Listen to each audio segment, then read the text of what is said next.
Studies show emotional abuse is alarmingly common. Nearly 4 in 10 women and 3 in 10 men report being controlled in their relationships.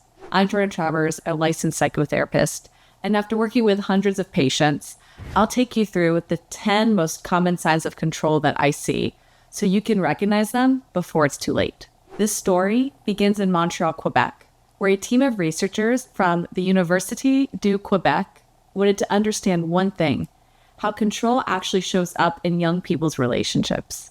While there's plenty of data on adult intimate partner violence, very little was known about the quieter but equally damaging tactics of control among adolescents and young adults. Between late 2018 and early 2019, they recruited 39 participants between the ages of 15 and 22. These were high schoolers and college students, people in the middle of their first or second serious relationship. They were asked to take part in in-depth interviews, recalling the kinds of conflicts they'd had in the past 2 weeks and how they or their partners tried to manage them. Although the study began as an exploration of conflict, something striking kept coming up: stories of control. Again and again, participants described moments where they felt watched, restricted, or manipulated. The researchers eventually grouped these behaviors into 3 categories: isolation, domination, and emotional manipulation. These became the signs of control that defined many of their relationships.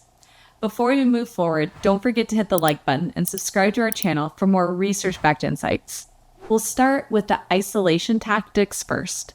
Number 1, being cut off from friends and family. One young woman wanted to stay overnight at a friend's place. Her partner refused, even offering to pick her up in the middle of the night so she wouldn't stay away. She later said, "I felt imprisoned. Without him, I could go anywhere. With him, I had to justify every move." Number 2, monitoring phones and social media. Some discovered their partners checking their GPS locations or scrolled through their phones.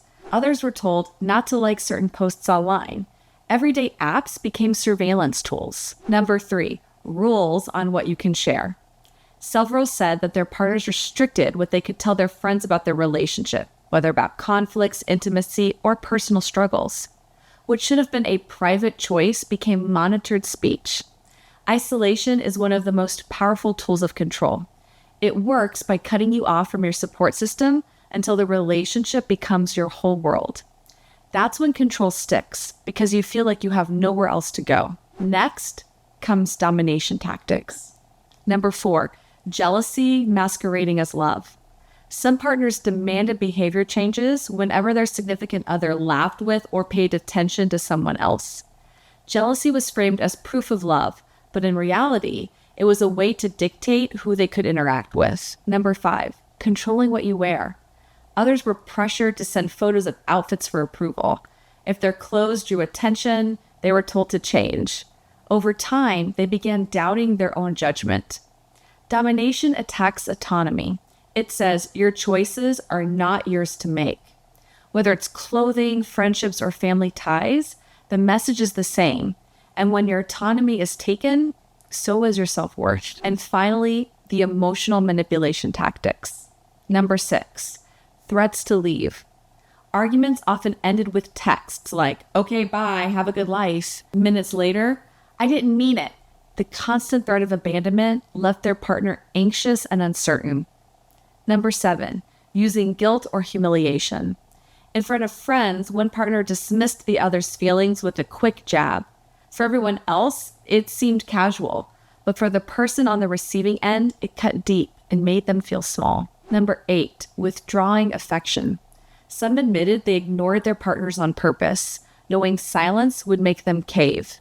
It worked, but left them guilty and trapped in cycles of punishment and reconciliation. Number 9, imposing views on decisions.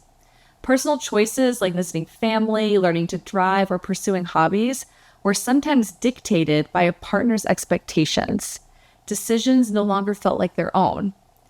And last, number 10, threatening self-harm. Perhaps the most alarming form of control, but not uncommon. When conflicts escalated, a few partners threatened to hurt themselves if the relationship ended.